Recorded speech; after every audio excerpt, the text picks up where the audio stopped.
ம். வணக்கம். எப்பொருள் யார் யார் கேட்பினும் அப்பொருள் மெய்ப்பொருள் காணுதறிவு. எப்பொருள் எத்தன்மையாயினும் அப்பொருள் மெய்ப்பொருள் காணுதறிவு. இனிய இயல் ஆச்சரியமா இருக்கு. மணி என்ன?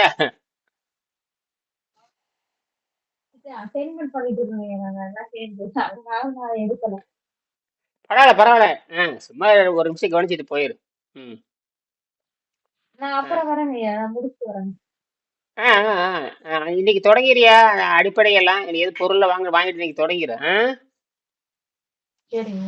ஆராய்ச்சி தொடங்கிடணும். இந்த 2 வருஷத்துல நம்ம பெரிய ஆள் ஆயிரணும். சரி. ம். சரி. ம். சரிங்க, இன்னைக்கு நன்றி. என்ன என்ன அசைன்மெண்ட் அது மட்டும் சொல்லி சுருக்கமா சொல்லிட்டு போ. பிளாக் ஹோலா? இல்லைங்கய்யா, அது எக்ஸோ பிளான். எக்ஸோ பிளானட்டா? இப்ப புதுசா நிறைய கண்டுபிடிச்சிட்டு இருக்காங்க. இப்ப புது கோள் ஒன்று கண்டுபிடிச்சிருக்காங்க. அதெல்லாம் வருதா இல்ல சும்மா ஒரு இது மட்டும் எப்படிங்கிறது மட்டுமா? எக்ஸோ பிளானட் பத்தி ஒரு எப்படி கண்டுபிடிக்கிறது? ஆல்ரெடி கண்டுபிடிச்ச டேட்டாவை என்ன மாதிரியான வேவ் லென்த்துக்கு கண்டுபிடிக்கணும், ம். அதுக்கும் எப்படி பண்றதுன்னு சொல்லித்தராங்க. சரி சரி, இந்த மாதிரி பாட்டு பேசுறவங்க கிட்ட சரி. ரைட். ஆராய்ச்சி தொடங்கிக்கோ. ம். ஆராய்ச்சி இந்த மருத்துவத்தை தொடங்கிறியா? இந்த மருத்துவத்தை தொடங்குறதா நல்லது, நிறைய பேர். சரி. ராஜீவ்காந்தி 2 3 நாளா காணோம். ம். சரிங்க. எப்படி இருக்கு ஆமா. உடம்பு? ம். பரவாயில்லையா? பரவாயில்ல. சரி. உங்களுக்கு எப்படி இருக்கு அந்த நீர் வடிகிறதல்? ஐயா சுந்தர். நீர் வடிகிறது குறைஞ்சிருக்கு சாமி. ம். நீர் இந்த வடிகிறது குறைஞ்சிருக்குது. லேசா தேங்காய் வச்சுக்கலாம். லேசா தேங்காய் வச்சுக்கலாம். தேங்க்யூ. ஆமா. சரிங்க சாமி.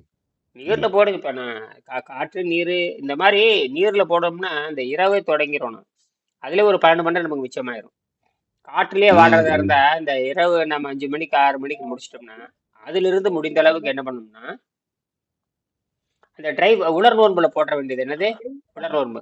ம், ம், அலையாது இருக்கணும். வேற ஒண்ணும் இல்லை. அலைச்சலை குறைச்சிக்கணும், அவ்வளவுதானே. நமக்கு தேவையான சக்தி உடம்புல எடுத்துக்கிட்டே இருக்கும். ஏற்கனவே தண்ணி ம், குறிப்பிட்ட அளவுக்கு இருக்கு. வேர்வை அதிகமா போனா தான் அது தேவையை தவிர வேர்வை வெளியே போகாதப்ப தண்ணீர் சத்து தேவையில்லை. என்ன சுத்தத்துக்கு தானே தண்ணீர் பயன்படுத்துறோம். கழிவே ஆமா சாமி. இது நல்லா புரிஞ்சுக்கணும். கழிவை வெளியேற்றுவதற்கும் உராய்வை குறைப்பதற்கும் அதுபோக நியூட்ரல் எல்லாத்தையும் நியூட்ரல் பண்றதுக்கு தான் நம்ம பண்றோம். ம், ரெண்டாவது சரி சாமி. தண்ணி தேவைன்னா உடம்பே கேட்கும். தண்ணி தேவைன்னா உடம்பே கேட்கும். அதுக்கு தகுந்த மாதிரி அனுசரிச்சுக்கணுமே தவிர தண்ணீர் கட்டாயம் இல்லை. அது நன்கு சுத்தப்படுத்தப்பட்ட உணவு உடம்புக்கு தண்ணீர் கட்டாயம் இல்லை. கடுமையா உழை கடுமையாக உழைக்கின்ற பொழுதுதான் அந்த தண்ணீர் தேவைப்படுது. அதனால நாம இதை ஆரோக்கியத்துக்கு தானே பயன்படுத்துறோம். அதனால நம்ம 1 நாள் 2 நாள் பயன்படுத்துற விட்டுறா, அவ்வளவுதான். அந்த 1 நாள் 2 நாள் பயன்படுத்துறது கவனமா பண்ணணும். சீக்கிரம் நல்லாயிரும். சரிங்க சாமி. பாரு அவருக்கு அவர் கடுமையான பயமுறுத்தலுக்கு ஆளாய்த்தானே வந்தாரு. தசையாளுகள் நரம்பாளுகள் என்னமோ சொல்லியிருக்கானுங்களே.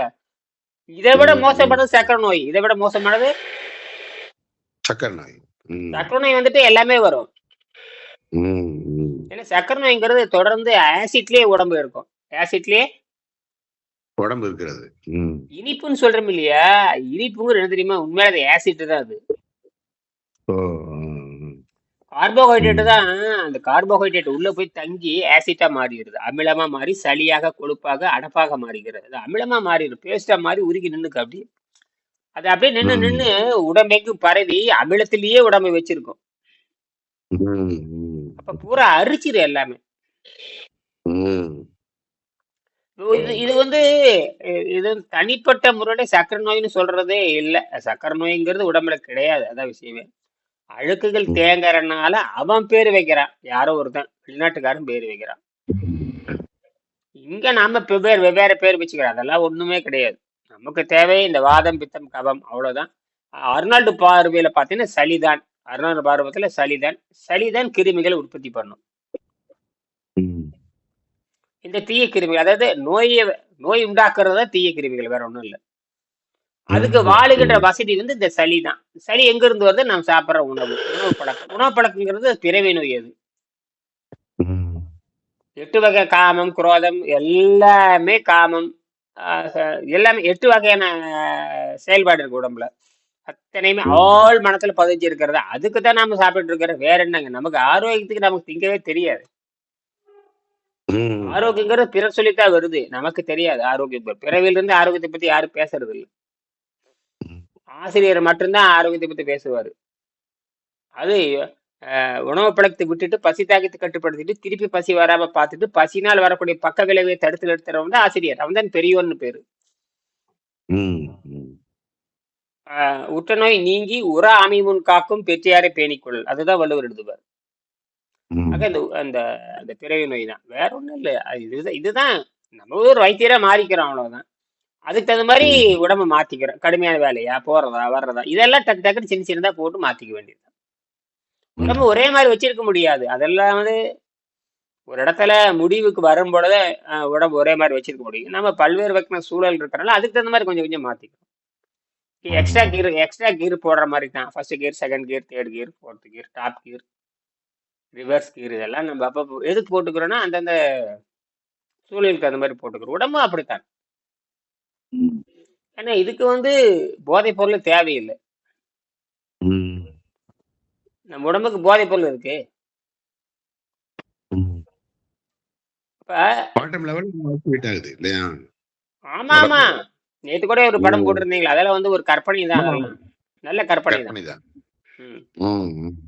அப்படித்தான் போகுங்க. இப்ப எங்க போய் நிக்கும்? விண்வெளியோடு தொடர்பு வைக்கும். விண்வெளியோடு தொடர்பு குவாண்டம் லெவல் தான், அவ்வளவுதான். ம். ம். திடப்பொருள் இருந்து கண்ணுக்கு தெரியாத பொருளா பாரு. திடப்பொருள் திடப்பொருள் தான் அடிப்படை. அப்புறம் திடப்பொருள், அதுக்கப்புறம் திரவ பொருள், அப்புறம் வாயு பொருள், அப்புறம் அணு பொருள், அப்புறம் குவாண்டம், இவ்வளவுதான். அதுக்கு பல்வேறு டைமென்ஷன் போயிட்டே இருக்கும். இதுக்கு வந்து நீள அகல உயரம் இருக்கு. அணுக்கு என்ன டைமென்ஷன் இருக்குன்னு கண்டே பிடிக்க முடியாது, பாட்டுக்கு போயிட்டே இருக்கும். அது உயிருங்கிறது இன்னும் அதை விட மேலானது. இந்த அணுவெல்லாம் தாண்டி ம். வேலை செய்யும். ஏன்னா அதுல பதிவு வேற இருக்கு, நம்ம மனம் வேற இருக்கு, அதுல எல்லாமே இருக்கு. உயிர்ல ஆஹ் ஓ மனம்லாம் பதிவா இருக்குமா சாமி உயிர்ல? ஆமாமா, எல்லாம் பதிவாயிருக்கும். அதுவும் விசித்திரமான ம். பண்புடையது. ஏன்னா அதெல்லாம், அதாவது சாதாரண பருப்பொருளை வந்து பருப்பொருளை பத்தி தான் எல்லா விஞ்ஞானம் பேசுறாங்களே தவிர உயிர் பொருளை பத்தி பேசுறது கிடையாது. ஏன்னா அதுக்கான ப்ரூஃப் ரொம்ப குறைவா இருக்கும். அது வந்து உணர்தல்ல மட்டும்தான் வரும். ஆ. கணக்கு போட்டு சொல்ல முடியாது. மற்றதெல்லாம் கணக்கு போட்டு சொல்லிடலாம். நியூட்டன் கணக்கு, ஐன்ஸ்டீன் கணக்குல இந்த பருப்பொருளுக்கு தான் வரும். அறிவு பொருளுக்கு வராது. அது ம். உயிர் பொருள் சுத்தமா வரும். உயிர் பொருளை பத்தி மேற்நாட்டு ஆராய்ச்சியே கிடையாது. இந்தியாவை மட்டும் சித்தர்கள் தான் ஆராய்ச்சி பண்ணாங்க. அது உணர்தல்ல தான் சொல்ல முடியும் என்ன சாமி? ஆமாமா, உடனே சொல்ல முடியும். ஏன்னா நம்ம வந்து இயற்கையினுடைய படைப்பு. நாம இயற்கையின் படைப்பு ம். எல்லாமே நம்ம உடம்புல இருக்கு. திடப்பொருள், திரவம், வாயு, அணு எல்லாமே நம்ம உடம்புல இருக்கு. ம். இது வந்து அந்த உணர்தல் நிலைக்கு வந்து நம்ம வந்து உணராம செய்யறது வந்து நம்மளுடைய பழக்க வழக்கம் தான் காரணம். இந்த குறிப்பா உணவு பழக்கம் தான். ஐம்புலன் பழக்கம் இருக்கு இல்லையா, ஐம்புலன் பழக்கத்தை ஒழிச்சாதான் நம்ம இதை புரிஞ்சுக்க முடியும்.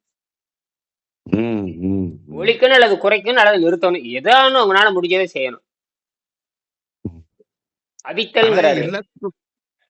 எல்லாத்துக்கும் அடிப்படை தளமே உணர்தல் தான் சொல்றாங்க சாமி. உணர்தல் தளம் தான் எல்லாமே. இது பூராமே அதுலதான் இருக்குன்றாங்களே சாமி. அதுக்கு பிரபஞ்சமே இந்த உணர்வு. அதெல்லாம் ரைட்டு. அதுக்கு புலன்களை தாண்டணும் இல்ல. அதான் இந்த புலன்களும் உள்ள அடக்கிருக்குது. அந்த உணர்தல் தளம் தான் எல்லாமே முக்கியம்ன்றாங்க, அடிப்படை. புலன்கள் நீங்க தான் நம்மளை உணர்வு ஏமாத்துறதே. ரைட்டு தான். நீங்க அடுத்த அந்த 5 தாண்டி 6 தாண்டி 7க்கு போகணும். 7க்கு போனாதான் அது வந்து 5ங்கிறது புலன், 6ங்கிறது கேள்வி கேட்டல், 7ங்கிறது மேல போயிடுறது. அது யோகத்துலதான் சாத்தியம், வேற எதுலயுமே சாத்தியம் இல்லை. யோகம் பரிணாமம் ரெண்டும் சேரணும். இப்ப பரிணாமத்தை மட்டும் பேசிட்டு யோகத்தை விட்டானுங்க வெள்ளக்காரனுங்க. கரெக்ட். 7 வந்து அந்த உணர்தல் தளம் வந்துட்டு நம்ம எதுவுமே செய்ய வேண்டியதில்லை. இந்த 5 6 சொன்னீங்கல்ல, இத பண்ணனாலே ஆட்டோமேட்டிக்கா வந்து அதுல போயிடலான்றாங்க. இது பண்ணிட்டாலே ஆட்டோமேட்டிக்கா அதுக்கு வந்துருன்றாங்க 7ஆம் நிலைக்கு.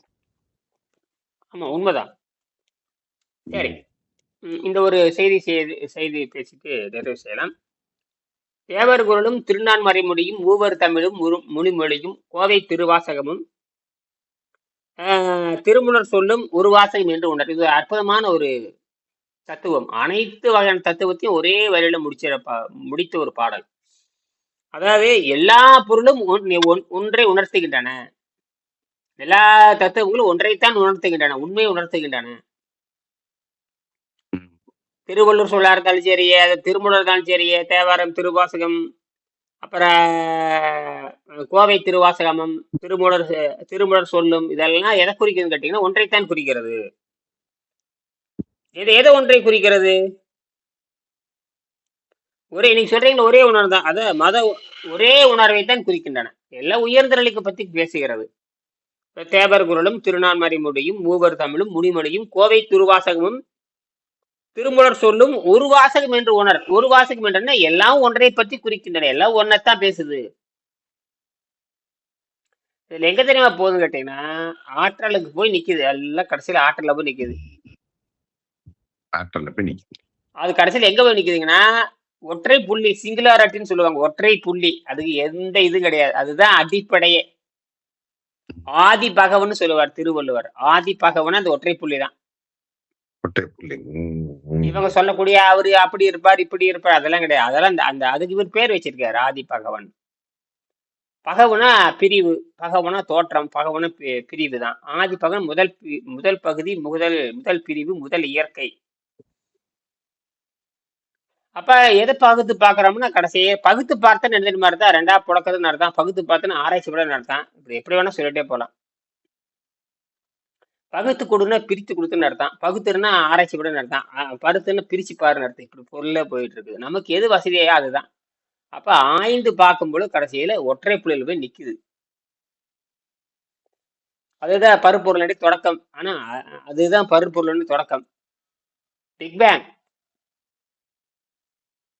நேற்று ஒரு காணொலி அனுப்பிச்சிருந்தீங்களா? பார்த்தேன். அது இந்த குவாண்டத்தை பத்தி தான் நேற்று அனுப்பிச்சிருந்தீங்களா? பார்த்தேன் நான். அதே ரெண்டு ஆண் பெண் பேசுற மாதிரி பேசியிருந்தாங்க. அதான் அவங்க சளி குறைந்த உணவத்தை பத்தி பேசியிருக்காங்க. அவங்க ஏதோ ஒரு பொதுவா எடுத்து போடுறாங்க, அவ்வளவுதான். யாரும் பின்பற்றுறது யாரும் கிடையாது. நம்ம தான் பின்பற்றி அட்டிக்கிறோங்க. அது பொதுவா ஒரு விழிப்புணர்வு மாதிரி கொடுக்குறாங்க. அந்த மாதிரி இந்த புத்தகத்தை பேச. ஆமா, சரிங்க. சரி, மத உணர்வு மனிதனின் உடன் பிறந்த இயற்கை. அது மொழியினால் நிலைத்து பரவியது என்று வைத்துக் கொள்ளலாம்.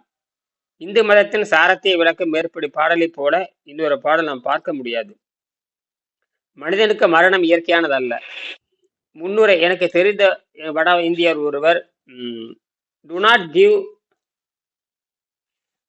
Give me the problem, give me the solution. என்னிடம் பிரச்சனைகளை கொண்டு வராதீர்கள், தீர்வு சொல்லுங்கன்னு வெங்கடேசன் யார கடிதம் எழுதியிருக்காங்க. அதுக்கு பதில் சொல்றாரு, அந்த தீர்வை கொண்டு வருவார்கள். தீர்வு தான் சொல்லணும். இப்ப பசி தாகத்தை கட்டுப்படுத்துக்கு தீர்வு என்னன்னா அந்த ஜீரநீர் நிறுத்தி பழகிறது தான். ஜீரநீரை கட்டுப்படுத்துறது பேசுறதே இல்லையே. ஏன் அந்த பழக்கத்தை உடையவனே அதை வச்சுதான் வியாபாரமே பண்ணிட்டு இருக்கிறேன். ஆரோக்கியமான உணவு உலகத்துல எதுவும் கிடையாது. எல்லாம் பசை உணவு தான். ஆரோக்கியமான உணவுனா அந்த சுத்தப்படுத்துறது ஆரோக்கியம் உணவுன்னு சொல்லும்போது, சுத்தப்படுத்துகின்ற போது எனர்ஜி எங்க இருந்து வருதுன்னா நைட்ரஜன் புரோட்டீனா மாறுதுன்னு சொல்லணும். நீ இட்லி போட்டு ஆரோக்கியம் சொல்ற, மாவை போட்டுட்டு ஆரோக்கியம் சொல்ற, அது கிடையாது. மாவுக்கும் ஆரோக்கியத்துக்கு எந்த சம்மந்தம் இல்லை. மாவுங்கிறது பசை, அவ்வளவுதான். சளி உண்டாக்குற உணவு தான் குழந்தைகளுக்கு காலையில கொடுக்குறாங்க. ஏதாவது உயிர்களுக்கு அதுதான், மனிதனுக்கு அது அடிப்படை முரணானது. அது இயற்கைக்கு எதிரானது. ரெண்டு ஆரோக்கியத்துக்கு எதிரானது. அடைப்பை உண்டாக்கக்கூடியது, எனர்ஜியவே தடை செய்யக்கூடியது. அதுதான் அந்த vitality equal to power minus O. நல்ல அருமையான கண்டுபிடிப்பு. தைரியமே இருக்கல ராஜீவ் காந்தி. அவரோட பெரிய நம்ம மாதிரி தேடிட்டு இருந்த ஆள் கிடையாது. எதே வந்தாரு, டபார்னு வந்தாரு, இப்ப முன்னேறிட்டு இருக்காரு. கிட்டத்தட்ட 2 மாசத்துக்கு மேல போயிடுச்சு. தப்பிச்சிட்டாருன்னு நினைக்கிறேன். அவர் தான் சொல்றாரு, பரவாயில்லன்னு சொல்லிட்டு இருக்கு. அவ்வளவுதான், அப்படியே போயிட்டே இருக்க வேண்டியதான். போக போக அதே சரி பண்ணிடுற. அதே சரி பண்றதா அதனுடைய வேலையே. நீ புலன்களை கடந்தா முடிஞ்சு போச்சு. புலன்களை கடந்து 6ஆம் நிலை, புலன்களை கடந்து உன்னோட பகுத்தறிவு நீ வேலை உன்னோட பகுத்தறிவுக்கு வேலை கொடுத்தாகணும். பகுத்தறிவுக்கு வேலை கொடுத்தாகணும். ஆமா, ஏன்னா 3மே உங்கள்கிட்ட தான் இருக்குது. புலன்கள் உங்கள்கிட்ட தான் இருக்குது, 6ஆம் நிலை பகுத்தறிவு உங்கள்கிட்ட தான் இருக்குது, 7ஆம் நிலை முயற்சி உங்கள்கிட்ட தான் இருக்குது. 3மே உங்கள்கிட்ட இருக்கிறப்ப நமக்கு வழிதான் சொல்றேன். நானும் செஞ்சாகணும், எல்லாரும் செஞ்சாகணும். இது வேற வழியே கிடையாது. ஒன்றே நேத்து எனக்கு ரொம்ப பசிக்க ஆரம்பிச்சாமே. நேத்து ஒரு 6 மணி 7 மணிக்கு பசிக்க ஆரம்பிச்சு ரொம்ப. அப்புறம் என்ன செஞ்சேன், பனங்கள் கண்டு இருந்துச்சுல, பனங்கள் கண்டு அதை எடுத்து கொஞ்சம் வாயில போட்டுட்டு அப்படி தண்ணி குடிச்சேன். அப்புறம் அமியிருச்சு. அப்படி இது அப்படிதான் நல்லது நல்லது சரியா நல்லது. இருக்காது. அவ்வளவுதான். அது அவ்வளவுதான் ரொம்ப கேக்குது பாருங்க. அது அவ்வளவுதான் கேக்குது. கொஞ்சம் தான் ஒரு உள்ளங்கையில கொஞ்சம் எடுத்து போட்டேன். வாயில போட்டு அவ்வளவு. மெண்டேன். ஆமா, அவ்வளவு. அந்த அமைதி ஆயிரும். அமைதி ஆகிவிடும். அமைதி ஆகிவிடும். மீண்டும் லேசா அப்படியே அப்படி தண்ணி மாதிரி தண்ணீரை மருந்து அருந்திட்டு வந்தீங்கன்னா அதுல இருக்கிற குற்றம் குறைய போயிடும். ஆமா. நடுநிலை படுத்துக்கிட்டே வந்தோம்னா அப்புறம் கடைசியில் என்ன, அப்ப கொஞ்சம் மயக்கம் கிருவுறு சோறு வராத பொழுது இந்த அதாவது பற்றாக்குறைங்கிறது எல்லாமே உடம்புக்கு தேவையான பற்றாக்குறை இல்லாமல் போய்விடும். நோன்பு கிடையாது, தூய்மை பற்றாக்குறைங்கிறது கிடையாது. உங்களுக்கு எனர்ஜி வந்துகிட்டே இருக்குல்ல, சூரியன் மாதிரி வந்துகிட்டே இருக்கு இல்லையா. நீ பழக்கத்தா விட்டுருக்குற, எனர்ஜி யாரும் தடை செய்ய முடியாது. பழக்கம் வேற, எனர்ஜி வேற. யாருக்குமே புரியல. அதனாலதான் என்ன பண்றான்னா உணவு பழக்கத்தை கெட்டியா பிடிச்சிக்கிற. எனர்ஜிங்கிறது வெளியிருந்து வர உடம்பு உறிஞ்சிக்க விடுறது. உறிஞ்சிக்கிறது. அப்போ இந்த வெளியில இருந்து தண்ணி கூட அது உரியணும் சாமி. ஆமாம், எல்லாமே உரியும். தண்ணியும் உறிஞ்சிக்கும். தண்ணி உரியும். பற்றாக்குறை ஏற்கிறப்பதான் நம்ம வந்து தாகம் எடுக்கும். எப்பயாவது அந்த கழிவுகள் சேர்ந்தாத்த தாகம் எடுக்கும், இல்லாட தாகம் எடுக்காது. அதனாலதான் நீங்க நன்கு சுத்தமானவங்க யோகிகள் என்ன பண்றாங்கன்னா அந்த உணவை விடுக்கின்ற பொழுது அவன் போய் அமைதியை உட்காரும் பொழுது எந்த தொடர்ந்தும் இருக்கக்கூடாது. பசியோ தாகமோ உணவு பாதையில அடப்போ சிறுநீர் கழிவு எதையும் இருந்தா தானே நீங்க மாத கணக்குல அப்படியே குறைஞ்சபட்சம் வார கணக்குல அப்படியே உட்காரணும்னா எந்த கழிவுகள் வெளியேற்றமும் எதுவுமே இல்லாம இருந்தா தானே நீங்க அப்படி பசி தாகம் மயக்கம் கிருக்கு எத்தனை கடந்து போனத்தானே உட்கார முடியும். எந்த உணர்வும் இல்ல, நிலைச்சிருக்க முடியாது. ஆமா, வார கணக்குல பேசாம கண்ணு மூடி இயற்கையோடு சேர்ந்து இருப்பானா. இப்படி குறைஞ்சபட்சம் ஒரு வாரமா தான் உள்ள இருக்கான்னு வச்சுக்கோ. இந்த ஒரு வாரத்துக்கான நம்ம சராசரி வேலைகள் எதுவும் அவனுக்கு இருக்க கூடாதுல்ல. காட்டுக்குள்ள உட்காந்துருக்கான் ஒரு கிராம அந்த அமைதியான சூழ்நிலை உட்காந்துருக்கான். அப்ப அவனுக்கு எதுவுமே இருக்கக்கூடாதுல்ல, அவனுக்கு ஜீரோல இருக்கணும்ல. அவன் பூச்சியத்தில் இருந்தா தானே அந்த இயற்கையோட கலக்க முடியும். அப்ப எவ்வளவு பெரிய ஆரோக்கியம் இருக்கணும் பாருங்க, என்ன வலிமை இருக்கணும்னு பாருங்க. நினைச்சு பார்க்க முடியாது. ஒரு வாரம் நீங்க வீட்டுக்குள்ள இருந்து பாருங்க எப்படி இருக்கு அவனோட தன்மையை வேற மாதிரி. ஒரே ஒரு வாரம் எங்கேயும் போகாம காற்று பயிற்சி மட்டும் பண்ணிட்டு வீட்டுல இருந்து பாருங்க, எங்கேயோ போயிரு உடம்பு. பரிசோதனை பண்ணி பார்க்கணும் நீங்க. எப்பப்பா அவர் பண்ணி பாத்தீங்கன்னா தான் தெரியும். அப்புறம் முடிச்சுக்கிறது தான், ஏதோ ஒன்று சாப்பிட்டு முடிச்சுக்கிறது தான். அப்புறம் மறுபடியும் தொடங்குறது தான். இது வேற வழியே இல்லைங்க. விட்டு விட்டு செஞ்சுட்டேதான் இருக்கணும். என்னது விட்டு விட்டு அப்படியே என்ன சாதாரண விஷயம் இல்லை. டிஎன்ஏல பதிவானது இல்லை சாமி, எல்லாமே ஆளுமன பதிவு இல்லை. அப்படிங்கிற பழக்கங்கள் நிறைய தேவைப்படுது. வெளியேறதுக்கு, உணவு இல்லாம பழகிறதுக்கு. ஆமா ஆமா ஆமா, உணவு. அதனாலதான் இவர் வழியல் இது ஒன்பே, அவ்வளவுதான். நின்னு அது எப்படின்னா நின்னு போகலாம், அவ்வளவுதான். போகணும். பின்னாடி எல்லாம் வர முடியாது. 4, 5 பின்னாடி வந்துட முடியாது. போனா முன்னோக்கி போல, ஓய்வெடுத்து போலாம். முடியல, பின்னாடி போனா முடியலையே, ஒத்து வரலையே, ஒத்து வர பின்னாடி போன நம்ம ஏத்துக்கலையே. அது இயற்கையே அது ஏத்துக்காது. இயற்கையே பின்னோக்கி போக முடியாது. மனமே வரலையே. ஒரு தடவை சாப்பிட்டா கூட என்னோட பெரிய தப்பு பண்ண மாதிரி ஆயிருது. தெரியாம ஏதாவது சாப்பிட்டோம்னு வச்சுக்கோங்க, கொஞ்சம் அண்டு சாப்பிட்டுட்டோம்னா ஐயோ ஏதோ பெரிய தப்பு பண்ண மாதிரி மனசு அப்படியே பதப்பதிக்குது. கஷ்டமா இருக்கா? கஷ்டமா நல்லா தெரியும். நானே படம் 1000 முறை நான் உணர்ந்திருக்கிறேன். வெங்கடேசன் உணர்ந்திருக்காரு. எல்லாத்துக்குமே தெரியும். அது யாரும் வெளியே சொல்றது இல்ல. இப்ப நாம இந்த புத்தகம் ஒண்ணு இருந்த காட்டி தான் வெளியே பேசணும். இல்லாட்டி யாருமே பேச மாட்டாங்க. தன்னுடைய உணவு பழக்கத்தினால் ஏற்படுகிற துன்பத்தை வெளியே பெருத்து இப்ப நாம தானே பேசுறோம். உணவு பழக்கத்தினால் ஏற்படுகின்ற கொடுமைகளை தைரியமே உலகத்துல நம்ம மட்டும்தான் பேசுறோம். இயலையும் இந்த இயல் ஆங்கிலத்துல போட சொல்லியிருக்கேன், சொல்லிட்டே இருக்கிறேன். பண்ணிட்டு அந்த மனநிலை இன்னும் வரணும் இல்லையா? இந்த வயசுல பேச கத்துக்கிட்டதாங்க நல்லா இருக்கும். இந்த வயசுல பேசணும். ஆமா ஆமா ஆமா.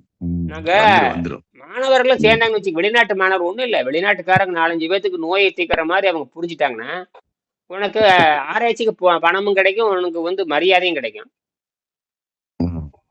ஆராய்ச்சிக்கும் தங்கறதுக்கு யாது முறை யாவரும் கேளீர் தானே. எங்க போனாலும் உன்னுடைய கலைகள் இருக்கு இல்லையா, ம். கலைகளை வச்சு தானே சம்பாதிக்கணும், கலைகளை வச்சு தான் பொருள் ஈட்டணும். அறவழியில பொருள் ஈட்டுற மாதிரி தானே. ம். ம். உங்க மனதையும் உடலையும் சரி செய்கிறப்ப, தீமையெல்லாம் குணப்படுத்துறப்ப எவ்வளவு பெரிய அது வருவாய் தெரியுமா அது. ம். ம். அந்த வருவாயை தான் எல்லாரும் கத்துக்கணும், அந்த தைரியம் வரணும். ம். ம். ம். காலையில் நேரத்துல இன்னைக்கு காலையில் எனக்கு 2:45 எந்திரிச்சிட்டு நான். ஓ சரி சாமி. எனக்கு இதை இடையில முடிப்பு வந்துச்சு, அப்புறமேட்டுக்கு மறுபடியும் தூங்கிட்டேன். 2:45 எழுப்பிட்டு அப்புறம் நான் 4:30 மணிக்கு போட்டேன், யாரும் வரல. டக்குன்னு வந்து நான் தனியா பதிவு பண்ணி அதை போட்டுட்டுறேன். ஓ சரிங்க சாமி. சரிங்க, மறுபடியும் நம்ம இதை பத்தி பேசலாமா? மறுபடியும் 6 மணிக்கு. நன்றி, வணக்கம் வணக்கம் வணக்கம். நன்றி.